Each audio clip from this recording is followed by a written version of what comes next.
Hello everyone, আমার YouTube চ্যানেলে তোমাদের সবাইকে স্বাগত জানাই। আশা করি তোমরা সবাই সুস্থ আছো, ভালো আছো। আজকে আমি তোমাদের সাথে চিন্তাশীল নাটকের কোয়েশ্চেন অ্যান্সারগুলো সলভ করব। আগের ভিডিওতে আমি তোমাদের সাথে বিষয়বস্তুটা সলভ করেছিলাম, কেউ দেখে না থাকলে চ্যানেলে গিয়ে দেখে নিতে পারো বা ডেসক্রিপশানেও আমি লিঙ্কটা দিয়ে দেবো, ওখান থেকেও চেক করে নিতে পারো। 1 নম্বরেই দেখো আছে পরের এই যে কোয়েশ্চেনগুলো, এগুলো আমি তোমাদের সাথে লিখেই শেয়ার করব। এগুলো আমি লিখেছি আর এইগুলো শুধু মুখে বলে দিচ্ছি, 1 আর 2টা। একই অর্থযুক্ত শব্দ নাটক থেকে খুঁজে বের করে লেখো।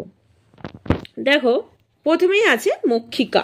এটা আমরা জানি, আমরা মক্ষী কথাটা কিন্তু সাথে পরিচিত যথেষ্ট। মক্ষিকা মানে হচ্ছে মাছি। তারপরে আছে হাজির। হাজির মানে হচ্ছে উপস্থিত। তারপরে হচ্ছে অস্থির। অস্থির মানে চঞ্চল। তারপরে হচ্ছে ব্যবস্থা। ব্যবস্থা হচ্ছে বন্দোবস্ত। তারপরে দেখো ঢাকা বা আবৃত। ঢাকা বা আবৃত হচ্ছে বদ্ধ, ব দয় ধয়। শূন্যস্থান পূরণ করো। বিশেষ্য আর এদিকে দেখো বিশেষণ। আদর বিশেষণে কি হবে? আদুরে।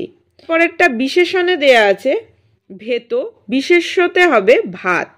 তারপরে দেখো এদিকে আছে শোক বিশেষ্যতে, বিশেষণে সেটা হয়ে যাবে শোকগ্রস্ত।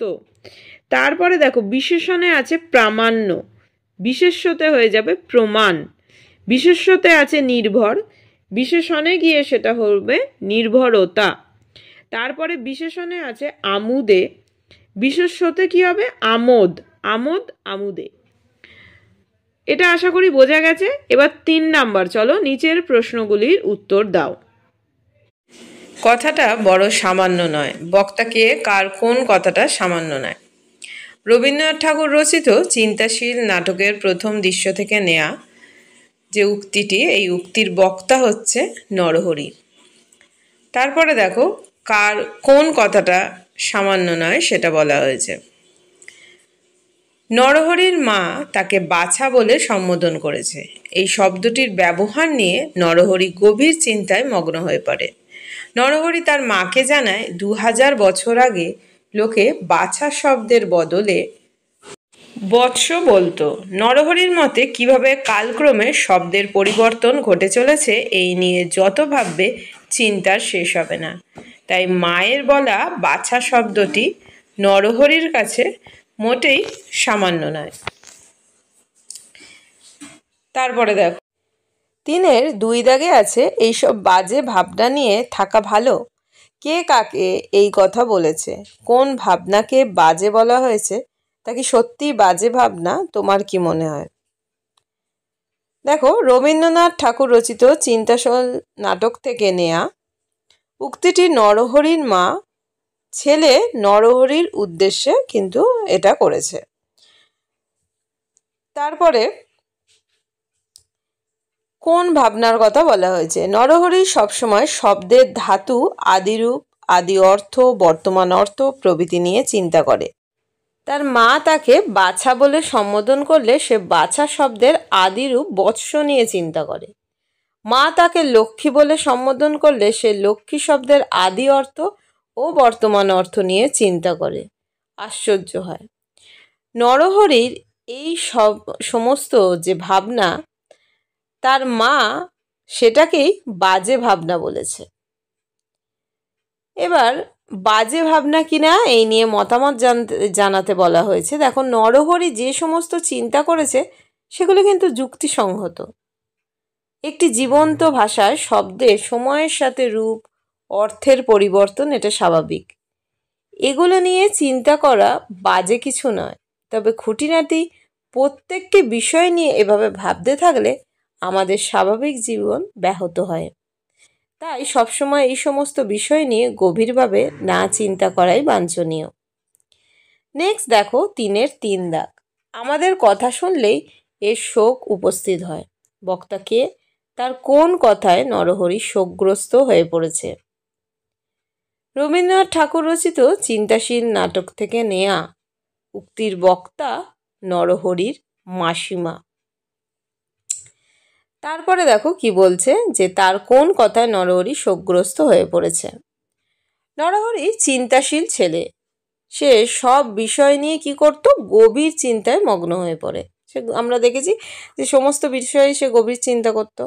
নরহরির মাসিমা জানায় নরহরিকে ছেঁড়া চাদর গায়ে, এক মুখ দাড়ি ও সামনে ভাত নিয়ে চিন্তা করতে দেখে প্রতিবেশী সুবলের মা হেসেই কুরুক্ষেত্র। এই কথা শোনার পরই নরহরি শোকগ্রস্ত হয়ে পড়ে। তার মনে পড়ে মহাভারতের কুরুক্ষেত্রের যুদ্ধের কথা, যে যুদ্ধে বহু সৈনিক ও বীরের প্রাণহানি হয়, অনেক রক্তপাত ঘটে। সেই ভাতৃযুদ্ধের রক্তাক্ত পরিণতির কথা ভেবে নরহরি শোকগ্রস্ত হয়ে পড়ে। তাহলে নরহরি যে কতটা গভীরভাবে এই চিন্তাগুলো করত সেটা কিন্তু আমরা এখান থেকে বুঝতে পারছি। তারপরে রোশো, আমি তোমাকে প্রমাণ করে দিচ্ছি। নরহরি কার কাছে কি প্রমাণ করে দিতে চেয়েছিল? রবীন্দ্রনাথ ঠাকুর রচিত চিন্তাশীল নাটকে নরহরি দিদিমার কাছে প্রমাণ করে দিতে চেয়েছিল যে মাছি ভন ভন করে না, মাছির ডানা থেকেই এই রকম শব্দ হয়। তারপরে 3-এর 5 দাগ, আদর করবি তাতেও ভাবতে হবে নরু। এর প্রত্যুত্তরে নরু মাকে কি বলেছিল? রবীন্দ্রনাথ ঠাকুর রচিত চিন্তাশীল নাটকে নরহরির মা শিশু ভাগ্নেকে আদর করতে বললে নরহরি সেটা নিয়েও ভাবতে শুরু করে। এ প্রসঙ্গেই নরহরির মা উদ্ধৃত উক্তিটি করে। তারপরে দেখো, উক্তির প্রত্যুত্তরে নরু মাকে বলেছিল, ছেলেবেলাকার আদরের উপরে ছেলের সমস্ত ভবিষ্যৎ নির্ভর করে। ছেলেবেলাকার একটা সামান্য ঘটনার ছায়া বৃহৎ আকার ধারণ করে আমাদের সমস্ত যৌবনকালকে, আমাদের সমস্ত জীবনকে আচ্ছন্ন করে রাখে। তাই আদর করাটা কোনো সামান্য কাজ নয়। তারপরে নেক্সট, তোমার ইচ্ছে হয়েছে, আমি বাধা দেব না। কে কাকে বাধা দিতে চায়নি? রবীন্দ্রনাথ ঠাকুর রচিত চিন্তাশীল নাটকে নরহরি যখন সমস্ত বিষয় নিয়ে গভীর চিন্তা শুরু করে, মায়ের অনুরোধেও সে ভাত খায় না, ভাগ্নেকে আদর করতে বললেও ভাবতে বসে। তাই নরহরির মা বিরক্ত হয়ে সব কিছু ছেড়ে কাশিতে চলে যেতে চায়। তখন কাশিতে যাওয়ার ব্যাপারে নরহরি তার মাকে বাধা দিতে চায়নি, এক্ষেত্রে এটাই বলা হয়েছে। তারপরে দেখো, এটাতে বড় বেশি ভাবতে হলো না। কার স্বগতোক্তি? কাকে বেশি ভাবতে হলো না, তার কারণটা কি? যার জন্য দেখো বলেছে কেন। রবীন্দ্রনাথ ঠাকুর রচিত চিন্তাশীল নাটক থেকে নেয়া স্বগতোক্তি নরহরির মায়ের। আশা করি এত অবধি কারোর বুঝতে কোনো অসুবিধা হয়নি। তারপরে দেখো, কাকে বেশি ভাবতে হলো না? নরহরি ছোট ছোট বিষয় নিয়ে গভীর চিন্তা করে, কিন্তু মা সব কিছু ছেড়ে কাশি যেতে চাইলে তাতে রাজি হতে নরহরিকে কিন্তু বেশি ভাবতে হলো না। সে অন্য কোনো কিছু নিয়ে কিন্তু আমরা দেখেছি অনেক ভাবে, কিন্তু এটা নিয়ে তাকে কিন্তু বেশি ভাবতে হয়নি। নরহরিকে বেশি ভাবতে হলো না, তার কারণটা ছিল চলে গেলে তাকে আর মায়ের দায়িত্ব নিতে হবে না। মায়ের চলে যাওয়ার মধ্যে তার কোনো কার্যকারিতা নেই, তাই সে ভাবে না। নরহরিকে কোনো কাজে বললেই সে ভাবতে বসে। নরহরি চিন্তাশীল ঠিকই, কিন্তু মাকে কাশি যেতে দিতে রাজি হওয়ার মধ্যে তার দায় এড়ানোর মানসিকতা প্রকাশিত হয়। চিন্তাশীল নরহরি সবার সব কথাতেই চিন্তামগ্ন হয়ে পড়ে, অথচ মায়ের কাশিবাসি হওয়ার ইচ্ছা হয়েছে শুনে তখনই সে রাজি হয়ে যায়। কিন্তু তার মা যেই টাকার বন্দোবস্ত করতে বলেন সে আবার ভাবতে বসে। এ থেকে নরহরি চরিত্রটি সম্পর্কে তোমার কেমন ধারণা হলো? তাহলে দেখো, রবীন্দ্রনাথ ঠাকুর রচিত চিন্তাশীল নাটকের প্রধান চরিত্রই নরহরি। সে সবসময় বিভিন্ন বিষয় নিয়ে চিন্তা করতে থাকে। তাকে মা বাছা বলে সম্বোধন করলে সেই শব্দের আদিরূপ নিয়েও চিন্তা করে। লক্ষ্মী বলে সম্বোধন করলে সেই শব্দের আদি অর্থ নিয়ে চিন্তা করে। ভাতের থালা সামনে রেখে সে চিন্তা করতে থাকে। ভাত শুকিয়ে যায়। এমনকি যখন ভাগ্নেকে আদর করতে বলা হয় তখনও সে ভাবতে বসে। তার ভাবনার যুক্তিসঙ্গত কারণও সে দেখায়। তবে মায়ের কাশিবাসি হওয়ার ইচ্ছা তাকে একটুকুও ভাবতে হয় না, শুনে তখনই রাজি হয়ে যায়। কিন্তু মা মাসিক টাকার বন্দোবস্ত করতে বলে সে আবার ভাবতে বসে।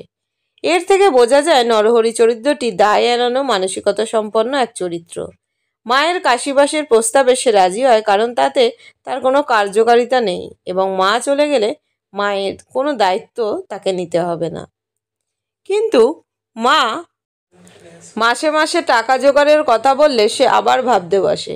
এর মাধ্যমে তার কৃপণ ও অলস মানসিকতার পরিচয়ও মেলে।